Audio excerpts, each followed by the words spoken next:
ನಮಸ್ಕಾರ ಏನಂದರೆ ನಾವು ನಿಮ್ಮ ಅಶೋಕ್, ನೀವು ನೋಡ್ತಾ ಇರೋದು ಅಶೋಕ್ ಆಗ್ರೋ ಸ್ಟುಡಿಯೋ ಯೂಟ್ಯೂಬ್ ಚಾನಲನ್ನು. ಸರಿತಂತಾರೆ ಈ ಒಂದು ವಿಡಿಯೋದಲ್ಲಿ ವೆರಿ ಇಂಪಾರ್ಟೆಂಟ್ ಟಾಪಿಕ್. ಖಂಡಿತ ನನಗಂತೂ ಅದು ಇಂಪಾರ್ಟೆಂಟೇ. ಸೊ ಅದಕ್ಕೋಸ್ಕರ ಇದು ಮಾಡ್ತಾ ಇರೋದು, ನಿಮಗೂ ಇಂಪಾರ್ಟೆಂಟೇ. ಸೊ ಇಲ್ಲಿ ಕೇವಲ ಡೈರಿ ಫಾರಮ್ನವ್ರಿಗೆ ಮಾತ್ರ ಅಲ್ಲ, ಅಂದರೆ ನನಗೆ ಪ್ರೆಸೆಂಟ್ ಮಾಡ್ತಾ ಇರುವಂತಹ ಮ್ಯಾಟರ್ ಬಂದುಬಿಟ್ಟು ಒಂದು ಇಂಜೆಕ್ಷನ್, ಅಂದರೆ ಎಮರ್ಜೆನ್ಸಿ ಮೆಡಿಸಿನ್.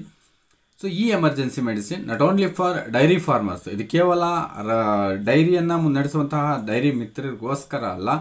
ಸೊ ಎಲ್ಲರಿಗೂ, ಯಾರೆಲ್ಲ ಯಾವ್ಯಾವ ಫಾರಮ್, ಕೋಳಿ ಫಾರಮ್ ಮಾಡ್ತಿರೋರಾಗ್ಬೋದು, ಮೇಕೆ ಫಾರಮ್ ಮಾಡ್ತಿರೋರಾಗ್ಬೋದು, ಕುರಿ ಫಾರಮ್ ಮಾಡ್ತಿರೋರಾಗ್ಬೋದು, ಹಂದಿ ಫಾರಮ್ ಮಾಡ್ತಿರೋರಾಗ್ಬೋದು, ಎಮ್ಮೆ ಫಾರಮ್ ಮತ್ತು ಹಸು ಫಾರಮ್. ಸೊ ಈ ಎಷ್ಟು ಫಾರಮ್ಗಳಲ್ಲಿ ಈ ಎಷ್ಟು ಒಂದು ಪ್ರಾಣಿಗಳನ್ನು ಸಾಕ್ತಾ ಇದ್ರು ಅವರೆಲ್ಲರಿಗೂ ಸಹ ಎಮರ್ಜೆನ್ಸಿಯಾಗಿ ಅವರೊಂದು, ಅಂದರೆ ಪ್ರತಿಯೊಬ್ಬರು ಒಂದೊಂದು ಎಮರ್ಜೆನ್ಸಿ ಕಿಟ್ ಇಟ್ಕೊಂಡಿರ್ತಾರೆ, ಮೆಡಿಸಿನ್ ಕಿಟ್ಟನ್ನು. ಸೊ ಅದರಲ್ಲಿ ಈ ಮೆಡಿಸಿನ್, ಈಗ ನಾನು ಹೇಳುವಂತಹ ಮೆಡಿಸಿನ್ ಕಂಪಲ್ಸರಿ ಅದು ಇಟ್ಕೊಳ್ಳೇಬೇಕು.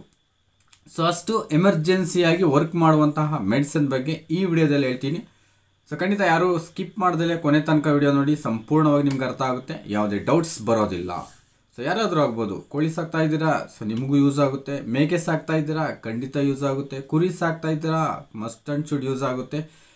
ಪ್ಲಸ್ ನಮ್ಮ ಎಮ್ಮೆ ಮತ್ತು ಹಸುಗಳನ್ನು ಸಾಕುವಂತಹ ಡೈರಿ ಮಿತ್ರರಿಗೂ ಪ್ರತಿಯೊಬ್ಬರಿಗೂ ಸಹ ಯೂಸ್ ಆಗ್ತಕ್ಕಂತಹ ವಿಡಿಯೋ. ಸೊ ಏನು ಆ ಒಂದು ವಿಡಿಯೋದಲ್ಲಿ, ಸೊ ಆ ಮೆಡಿಸಿನ್ ಯಾವುದು, ಎಷ್ಟು ಕೊಡಬೇಕು, ಯಾವಾಗ ಕೊಡಬೇಕು, ಹೇಗೆ, ಅಂದರೆ ಯಾಕೋಸ್ಕರ ಅದನ್ನು ಕೊಡಬೇಕು. ಸೊ ಮೊತ್ತ ಈ ಒಂದು ವಿಡಿಯೋದಲ್ಲಿ ಟೋಟಲ್ ಆಗಿ ಹೇಳ್ತಾ ಹೋಗ್ತೀನಿ. ವಿಡಿಯೋನ ಸ್ಕಿಪ್ ಮಾಡೋದಲ್ಲಿ ಎಂಡ್ ತನಕ ನೋಡಿ. ಪ್ಲಸ್ ಯಾರೆಲ್ಲ ನಮ್ಮ ವಿಡಿಯೋಗಳನ್ನು ವಾಚ್ ಮಾಡ್ತಾ ಇದ್ದೀರಾ, ಅಂದರೆ ಸಬ್ಸ್ಕ್ರೈಬ್ ಆಗದಲ್ಲೇ ವಾಚ್ ಮಾಡ್ತಾ ಇದ್ದೀರಾ ಸ್ವಂತವ್ರು, ಅಂದರೆ ಮ್ಯಾಕ್ಸಿಮಮ್ ನಮ್ಮ ವಿಡಿಯೋಗಳನ್ನು ಸಬ್ಸ್ಕ್ರೈಬ್ ಆಗದಲ್ಲೇ ಹಂಗೆ ನೋಡಿ ಹೋಗ್ತಕ್ಕಂಥವ್ರೆ ತುಂಬ ಇದ್ದಾರೆ.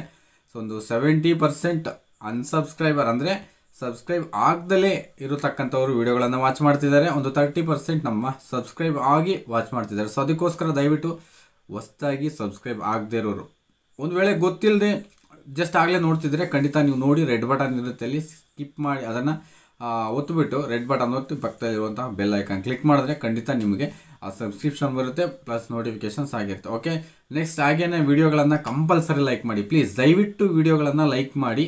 ಸೊ ನಿಮ್ಮಿಂದ ನನಗಾಗುವಂಥ ಉಪಕಾರ ಅದೊಂದೇ ಅಂತ ನಾನು ಕೇಳ್ಕೊತೀನಿ, ಖಂಡಿತ ಲೈಕ್ ಮಾಡಿ. ಸೊ ಹಾಗೇನೆ ವಿಡಿಯೋನ ಕೊನೆ ತನಕ ನೋಡಿ, ಪ್ಲಸ್ ಲೇಟ್ ಮಾಡ್ದಲೇ ವಾಚ್ ಮಾಡೋದು. ಸೊ ಫಾರ್ ಎಕ್ಸಾಂಪಲ್, ಈಗ ನಾನು ನಮ್ಮ ಡೈರಿ ಒಂದಕ್ಕೆ ಸಂಬಂಧಪಟ್ಟಂತೆ ನೋಡ್ಕೊಳ್ಳೋದಾದರೆ, ಸೊ ಏನು ಮಾಡ್ತೀವಿ ಅಂತಂದರೆ, ಕೆಲವೊಂದು ಬಾರಿ, ಅಂದರೆ ಈಗ ಕೆಲವುಟಕ್ಕೆ ಕೋಡ್ ಇರ್ತವೆ, ಅಂದರೆ ಕೋಡುಗಳು ಇರ್ತವೆ, ಕೆಲವುಟಕ್ಕೆ ಇರೋದಿಲ್ಲ. ಸೊ ಕೋಡ್ ಇಲ್ಲದೇ ಇದ್ದರೂ ಸಹ ಕೆಲವೊಮ್ಮೆ ಈ ಒಂದು ಏನಾದರೂ ಮರನೋ ಕಡ್ಡಿನೋ ಇನ್ನೊಂದೋ ಮತ್ತೊಂದು ಕಬ್ಬಿಣದ ಪೀಸ ಏನೋ ಒಂದು ತಗಲಿ ಗಾಯಗಳಾಗ್ತಿರ್ತವೆ ರಾಸುಗಳಿಗೆ, ಅಥವಾ ಕಾಲಲ್ಲಿ ಇನ್ನೇನಾದರೂ ಗಾಯಗಳು, ಅಂದರೆ ಗೊರಸುಗಳು, ಅಂದರೆ ಕಾಲಿಟ್ಟಾಗ ಕಲ್ಲುಗಳ ಸರಕುಗಳಲ್ಲಿ ಅಥವಾ ಆ ಒಂದು ಕಲ್ಲಿನ ಮೇಲೆ ಜಾರತಕ್ಕಂಥದ್ದು ಇನ್ನೊಂದು ಆದಾಗ ಗಾಯ ಆಗುತ್ತೆ. ಗಾಯ ಆದಾಗ ವಿಪರೀತವಾಗಿ ಬ್ಲೀಡಿಂಗ್ ಬರುತ್ತೆ. ಸೊ ಬ್ಲೀಡಿಂಗ್ ಬಂದಾಗ ಸೊ ನೀವೇನು ಮಾಡ್ತೀರಾ, ಹೇಗೆ ಸ್ಟಾಪ್ ಮಾಡ್ತೀರಾ? ಫಸ್ಟ್ ಆಫ್ ಆಲ್ ಬ್ಲೀಡಿಂಗನ್ನು ಸ್ಟಾಪ್ ಮಾಡಬೇಕು, ಗಾಯನ ವಾಸಿ ಮಾಡ್ಕೊಳ್ಳೋದು next secondary. So first of all ನೀವು ಬ್ಲೀಡಿಂಗನ್ನು ಸ್ಟಾಪ್ ಮಾಡಬೇಕು. ಈಗ ಕೋಡು ಇರುವಂತಹ ಹಸುಗಳಲ್ಲಿ ಒಂದು ವೇಳೆ ಒಂದಕ್ಕೊಂದು ಗುದ್ದಾಡ್ತಾ ಸೊ ಕೋಡುಗಳೇ ಮುರಿಬೋದು. ಸೊ ಕೋಡು ಮುರಿದಾಗ ವಿಪರೀತವಾಗಿ ಬ್ಲಡ್ ಅನ್ನೋದು ಬರುತ್ತೆ. ಸೊ ಬಂದಾಗ ನೀವು ಹೇಗೆ ಸ್ಟಾಪ್ ಮಾಡ್ತೀರಾ?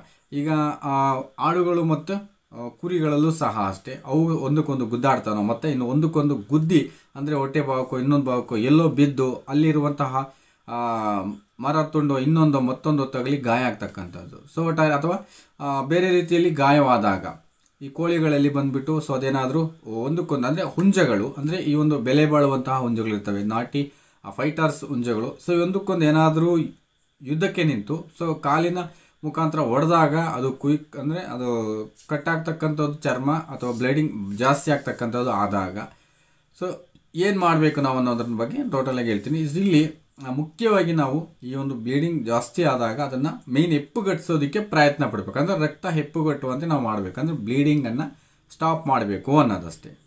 ಸೊ ನೀವು ಹೆಪ್ಪುಗಟ್ಟುವಂತೆ ಮಾಡಬೇಕು ಅಂತ ಅಂದರೆ ಏನಾದರೂ ಪೌಡರ್ಗಳು, ಈಗ ಸಾಮಾನ್ಯವಾಗಿ ಅರಿಶಿನ ಪುಡಿಯನ್ನು ಹಚ್ತಾರೆ. ಸೊ ಇದು ಆ್ಯಂಟಿಬಯೋಟಿಕ್, ಓಕೆ, ಅರಿಶಿನ ಪುಡಿ ಇಲ್ಲಿ ಏನು ಇನ್ಫೆಕ್ಷನ್ ಆಗದಂತೆ ಆ್ಯಂಟಿಬಯೋಟಿಕ್ ಆಗಿ ಕೆಲಸ ಮಾಡುತ್ತೆ, ನೋ ಪ್ರಾಬ್ಲಮ್. ಬಟ್ ಹೆಪ್ಪುಗಟ್ಟುವಂತೆ ಮಾಡಲ್ಲ, ಏನೋ ಬ್ಲಡ್ಡನ್ನು ಹಾಗೆ ಬರದಂತೆ ತಡಿಲಿಕ್ಕಾಗಲ್ಲ. ಸೊ ಕೆಲವರು ಒತ್ತಿ ಹಿಡಿತಾರೆ, ಚಿಕ್ಕ ಪುಟ್ಟ ಗಾಯ ಆದರೆ ನಾವು ಅರಿಶಿನ ಪುಡಿಯನ್ನು ಒತ್ತಿ ಹಿಡಿಬಹುದು.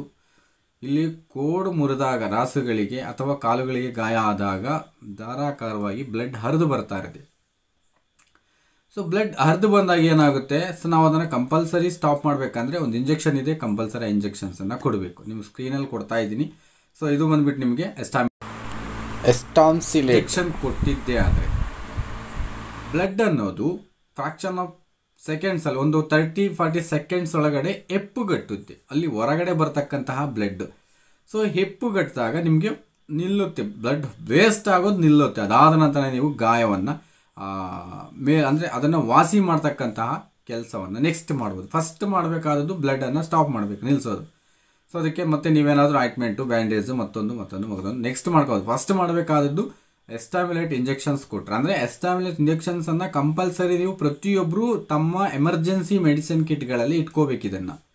ಸೊ ಇದನ್ನು ಇಟ್ಕೊಂಡಾಗ ಕಂಪಲ್ಸರಿ ಅದು ತಕ್ಷಣಕ್ಕೆ ನಾವು ಅದನ್ನು ವಾಸಿ ಮಾಡ್ಕೋಬೋದು. ಸೊ ಇದನ್ನು ಎಷ್ಟೆಷ್ಟು ಕೊಡಬೇಕು ಯಾವ ಪ್ರಾಣಿಗೆ? ಸ್ಟಾರ್ಟಿಂಗ್ ನಮ್ಮ ಹಸು ಮತ್ತು ಎಮ್ಮೆಗಳಲ್ಲಿ 10 ml ಅಂತೂ ಕಂಪಲ್ಸರಿ ಕೊಡಬೇಕು. ಕೊಟ್ಟಾದ ಒಂದು 40 ಅಂದರೆ 1 ನಿಮಿಷ ಅಂದ್ಕೊಳ್ಳಿ, 1 ನಿಮಿಷದಲ್ಲಿ ಅದು ಕಂಪಲ್ಸರಿ ಹೆಪ್ಪುಗಟ್ಟಿರುತ್ತೆ, ಬ್ಲಡ್ ಹೊರಗಡೆ ವೇಸ್ಟ್ ಆಗದಂತೆ. ಅದಾದ ನಂತರ ಕುರಿ, ಮೇಕೆ ಇವುಗಳಲ್ಲಿ ಒಂದು 4 to 5 ml, ಕುರಿ ಮತ್ತು ಮೇಕೆಗಳಿಗೆ 4ರಿಂದ. ಹಾಗೆಯೇ ಸೊ ಕೋಳಿಗಳಲ್ಲಿ ಬಂದುಬಿಟ್ಟು 2 ml. ಸೊ 1 ಅಥವಾ 2 ml. 1 ml ಕೊಡಿ ಸಾಕಾಗುತ್ತೆ, ಅಂದರೆ ಕೋಳಿಗಳಿಗೇನಷ್ಟು ದೊಡ್ಡದಾಗಿ ಗಾಯ ಆಗಿರೋದಿಲ್ಲ, ಸ್ವಲ್ಪ ಕಡಿಮೆ ಮಾಡೋದಿಲ್ಲ. 1 ml ಕೊಟ್ಟರೆ ಸಾಕಾಗುತ್ತೆ, ಓಕೆ ಎನಫ್, ಅದು 1 ml ಸಾಕು, ಬೇರೇನು ಕೊಡುವಂತಹ ಅವಶ್ಯಕತೆ ಇರೋದಿಲ್ಲ, ಅದು ಸರಿ ಹೋಗುತ್ತೆ. ಇದಾದ ನಂತರ ಅಂದರೆ ಕೊಟ್ಟಾದ ನಂತರ ಸೊ ನೀವು ಡಾಕ್ಟರ್ನ ಇನ್ವೈಟ್ ಮಾಡ್ಬೋದು. ಸೊ ಫಸ್ಟ್ ಮೇಯ್ನ್ ಎಮರ್ಜೆನ್ಸಿಯಾಗಿ ಮಾಡುವಂತಹ ಇಂಜೆಕ್ಷನ್ ಇದಾಗಿರೋದ್ರಿಂದ ಎಮರ್ಜೆನ್ಸಿ ಕಿಟ್ಟಲ್ಲಿ ಈ ಎಸ್ಟಾಮಿಲೇಟ್ ಇಂಜೆಕ್ಷನ್ ಇಟ್ಕೊಳ್ಳಿ. ಸೊ ನಿಮಗೆ ಎಸ್ಟಾಮಿಲೇಟ್ ಅನ್ನೋದು ಹ್ಯೂಮನ್ಸ್ಗೂ ಸಿಗುತ್ತೆ, ವೆಟರ್ನರಿನಲ್ಲೂ ಸಿಗುತ್ತೆ, ಮನುಷ್ಯರಿಗೂ ಕೊಡ್ತಾರೆ ಎಸ್ಟಾಮಿಲೇಟು, ವೆಟರ್ನಲ್ಲಿ ಸಿಗುತ್ತೆ. ನೀವು ಯಾವುದಾದ್ರೂ ಇಟ್ಕೊಳ್ಳಿ, no problem. So but work ಮಾತ್ರ ಮಾಡುತ್ತೆ, ಎರಡೂ ವರ್ಕ್ ಮಾಡುತ್ತೆ. ಸೊ ಎಸ್ಟಾಮಿಲೇಟ್ ಇಂಜೆಕ್ಷನ್ಸನ್ನು ಇಟ್ಕೊಳ್ಳಿ, ಸೊ ಎಮರ್ಜೆನ್ಸಿ ಕಿಟ್ಟಲ್ಲಿ. ಸೊ ನೀವು ಆ ರೀತಿ ಇಟ್ಕೊಂಡಾಗ ಸೊ ತಕ್ಷಣಕ್ಕೆ ನೀವು ಅದನ್ನು ಕೊಡ್ಬೋದು. ಈ ಇಂಜೆಕ್ಷನ್ನ ನಿಮಗೆ ಮಸಲ್ಸ್ಗಾದರೂ ಕೊಡ್ಬೋದು ಅಥವಾ ಇಂಟ್ರಾವೀನಸ್ಗೆ, ಅಂದರೆ IM ಆದರೂ ಮಾಡಿ, IV ಆದರೂ ಮಾಡಿ ಇಂಜೆಕ್ಷನ್ಸ್, ನೋ ಪ್ರಾಬ್ಲಮ್. ಸೊ 2 ರೀತಿಯಲ್ಲಾದರೂ ಮಾಡ್ಬೋದು, ತೊಂದರೆ ಇಲ್ಲ. ಇಂಟ್ರಾಮಸ್ಕ್ಯುಲರ್ ಮಾಡಿ, ಇಲ್ಲ ಇಂಟ್ರಾವೀನಸ್ಸಲ್ಲಾದರೂ ಮಾಡ್ಬೋದು, ನೋ ಪ್ರಾಬ್ಲಮ್. ಸೊ ಓಕೆ, ಇಷ್ಟು ಮಾಡಿಕೊಂಡು ಅದಾದ ನಂತರ ನೀವು ಗಾಯಕ್ಕೆ ಒಂದು ವೇಳೆ ಪೈನ್ ಜಾಸ್ತಿ ಇತ್ತು ಅಂತ ಅಂದರೆ ಸೊ ನೀವು ಎವಿಲ್ಸ್ನಂತಹ ಕೊಡ್ಬೋದು. ಸೊ ಇನ್ನು ಬೇರೆ ರೀತಿ ಆ ವೂಂಡ್ಸು ಇನ್ಫೆಕ್ಷನ್ ಆಗದಂತೆ ಸೊ ಆ್ಯಂಟಿಬಯೋಟಿಕ್ಗಳನ್ನು, ಅಂದರೆ ಆಯಿಂಟ್ಮೆಂಟ್ಗಳನ್ನು ನೀವು ಕಂಪಲ್ಸರಿ ಬಳಕೋಬೇಕಾಗುತ್ತೆ. ಸೊ ಅದಾದ ನಂತರ ನೆಕ್ಸ್ಟ್ ಸೆಕೆಂಡ್ರಿ ಮಾಡುವಂತಹ ಪ್ರೋಸೆಸ್ ಅದು. ಮೇಯ್ನ್ಲಿ ನಾವೀಗ ಇಂಟ್ರೊಡ್ಯೂಸ್ ಮಾಡಿರ್ತಕ್ಕಂಥದ್ದು ಎಸ್ಟಾಮಿಲೇಟ್. ಈ ಒಂದು ಇಂಜೆಕ್ಷನ್ಸನ್ನು ಕಂಪಲ್ಸರಿ ಎಮರ್ಜೆನ್ಸಿ ಕಿಟ್ಟಲ್ಲಿ ಇಟ್ಕೊಂಡಿದ್ದೆ ಆದರೆ ಸೊ ಬೇಗನೆ ರಕ್ತವನ್ನು ಹೆಪ್ಪುಗಟ್ಟುವಂತೆ ಮಾಡ್ಬೋದು, ಸ್ಟಾಪ್ ಮಾಡ್ಬೋದು. ಸೊ ಓಕೆ, ಈ ವಿಡಿಯೋದಲ್ಲಿ ಇಷ್ಟು ಮಾಹಿತಿ, ಇದು ನಿಮ್ಗೆ ಇಷ್ಟ ಆಗಿದೆ ಅಂತ ನಾನು ಅಂದ್ಕೊಂಡಿದ್ದೀನಿ. ನೆಕ್ಸ್ಟ್ ಮುಂದಿನ ವಿಡಿಯೋಗಳು ಅಂದರೆ ಇನ್ನೂ ಬೇರೆ ಉತ್ತಮ ರೀತಿಯ ಮೆಡಿಸಿನ್ಗಳಿಗೆ ಉತ್ತಮ ರೀತಿಯ ಮಾಹಿತಿಯನ್ನು ನಿಮ್ಗೆ ಹಂಚಬೇಕು ಅಂದರೆ ನೀವು ಖಂಡಿತವಾಗಿ ವಿಡಿಯೋಗಳನ್ನು ಲೈಕ್ ಮಾಡ್ತಾ ಇರಬೇಕು, ಸಬ್ಸ್ಕ್ರೈಬ್ ಮಾಡಿ, ಎನ್ಕರೇಜ್ ಮಾಡಬೇಕು ಅಂತ ಕೇಳ್ಕೊಳ್ತಾ ನಮಸ್ಕಾರಗಳೊಂದಿಗೆ ನಾನು ನಿಮ್ಮ ಅಶೋಕ್. ನಮಸ್ಕಾರ.